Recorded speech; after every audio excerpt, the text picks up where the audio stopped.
when I went to his service, memorial service or the Mhm. funeral, um, Pastor Upchurch talked about his confirmation essay, and when he read it, again that part where it said that once in a lifetime accident, and Mhm. I know several people mentioned that was almost like a prophecy in a way Mhm. of what would happen. I Mhm. think Pastor Upchurch mentioned that as well. Yeah. Um, what did you think? Like, I think you mentioned this a little bit before, but when you read that, what did you think? What was going through your mind? I think in a way, I too thought that, well, what did he know at that time when he wrote that?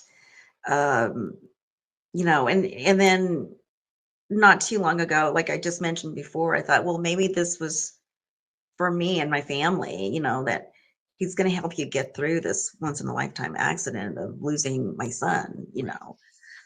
So yeah, so there were a couple of different things that I meant, but all my friends went back to check their children's essays too to see if they Really? had any words in there too. So Wow, that's anyway, amazing.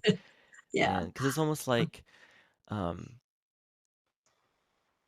you know, that once in a lifetime accident. I mean, this was the once in a lifetime accident for Yeah. him. And Yeah. and um at that funeral when Pastor Upchurch, I mean that eulogy was amazing. Yes. And um maybe just talk about the eulogy of that Pastor Upchurch did at the service. I mean, that was one of the most moving eulogies to this day that I've heard. And also the significance of the hymn in Christ alone of what Yes. he mentioned in the eulogy. Right. So, first of all, I believe, Pastor Upchurch was with us. He came to the hospital and then he was there when we did the honor march. That's when we followed Ben down to the operating room when his organs were going to be harvested, as they say. And there were so many of his friends and family and staff at that hospital lining the walls, just cheering Ben on, and so Pastor Upchurch experienced all that, and then he actually told my husband that he had another sermon written, and for some reason he felt compelled to just rewrite it and came up with this, Wow. and so yeah, so um, the reason he chose in Christ alone.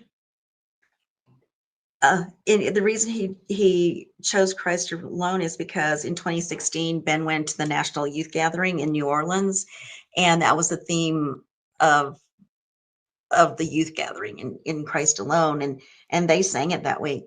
Is that the LCMS gathering? Yes, Yeah. yes, Okay. Yeah. Yeah. yes, and that was um, in No. New Orleans, and they sang it many times, and and I actually have I printed out the sermon because I read it again and again, and it Mm. just gives me so much hope as well.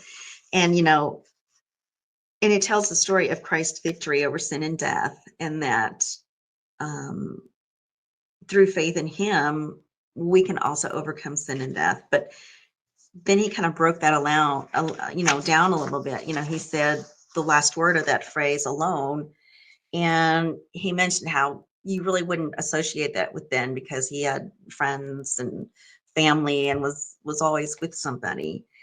Yet on that night that he walked home, he even though Pastor Upchurch said he wasn't alone either, because that's when Christ was with him in Mm. those hours when of that accident, that he was with him, holding him and comforting him at that time.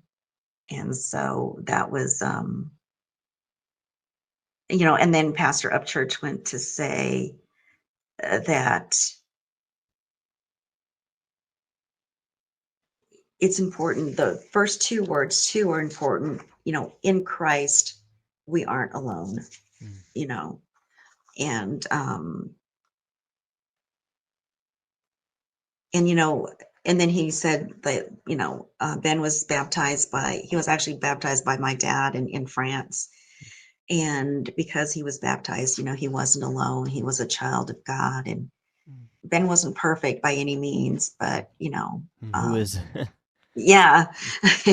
But he was claimed as a child of God when the Yeah. water was poured over him. So, yeah. And then I really think that because I had friends of my son Adam and other friends saying just what a beautiful eulogy that was, and even non-believing friends that told Adam that it was a very encouraging and uplifting eulogy, and just spoke to them as well. So, and I Right. think the part, that we are never alone, that God is always with us. Right. And I Mhm. remember, listening to his sermon, his eulogy, and when he said, it was just a beautiful, like he made the song come alive and applicable to the circumstance. And, Mhm. who would have thought, take the word alone and like dissect it that way, but so Mhm. beautifully of, Ben was not alone that night. Christ was with him, walking alongside Right. him.